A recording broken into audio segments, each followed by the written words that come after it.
kind, I can tell you his countenance was gentle and endearing. And he was like, son, let me just tell you something. You don't understand. I'm not ashamed of you.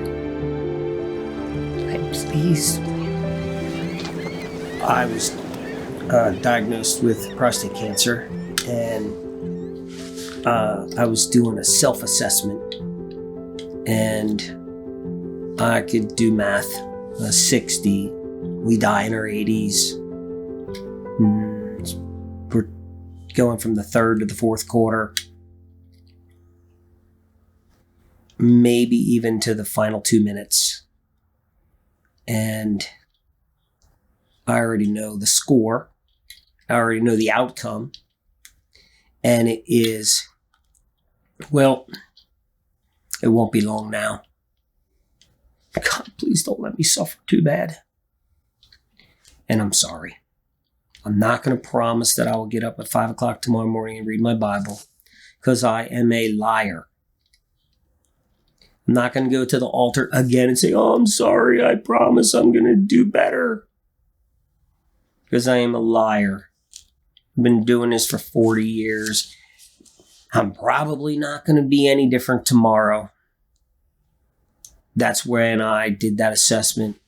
I failed at this, I failed at this, I failed at this, I failed at this. And I don't necessarily want to go through that list publicly and tell you all my failures. But I promise you I know what they are, because I listed them. And I said, well, I know my theology. I know that Jesus gave me eternal life, so he's not going to be an Indian giver. He's not going to make me die and go to hell, because I'm not going to, because of my failures, not really be born of the Spirit. I'll get unborn. I understood that once he gave me life, it was eternal, and there's no end to it. So I didn't mess it up enough to lose the life that he gave me. But when I get there, I am sure that I will be ashamed. And that was what he wanted to deal with. He took me on a journey of reading books.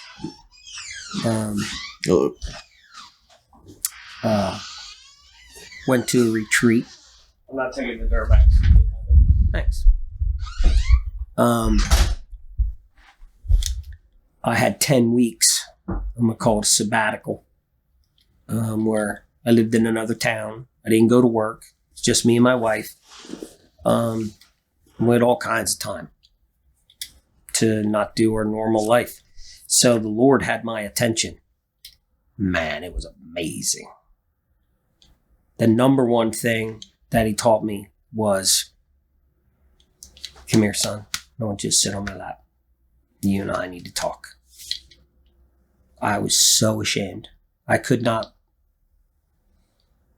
get up on his lap. You ever see a little kid whose grandma's like trying to squeeze him? Come here. And he's squirming and he's trying to get away. That was me. And he's like, come here, son. And I was fighting and kicking like a little kid. And he finally got me up on his lap. But I was not going to look at him. And I know no man has seen the face of God. I can tell you his eyes were kind.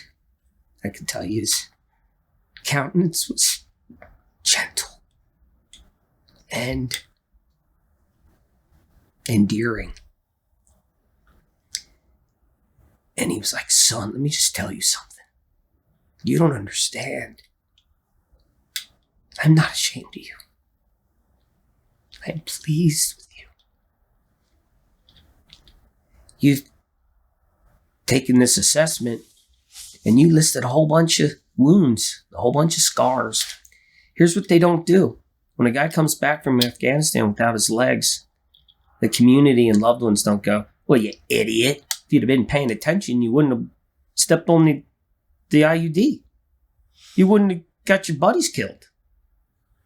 You got what you deserved.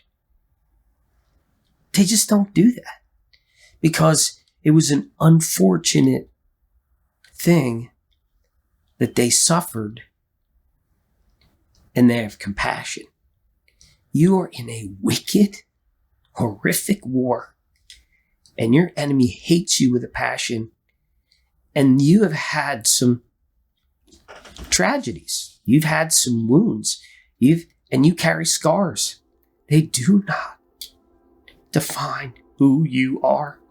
You are not a loser. You are mine. And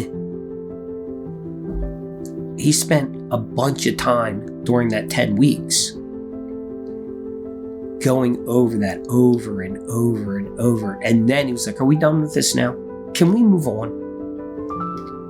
You know, before the foundation of the world, I created you. I saw you. I picked you to be on my team. And I gave you gifts. And I created you for good works that you should walk in them.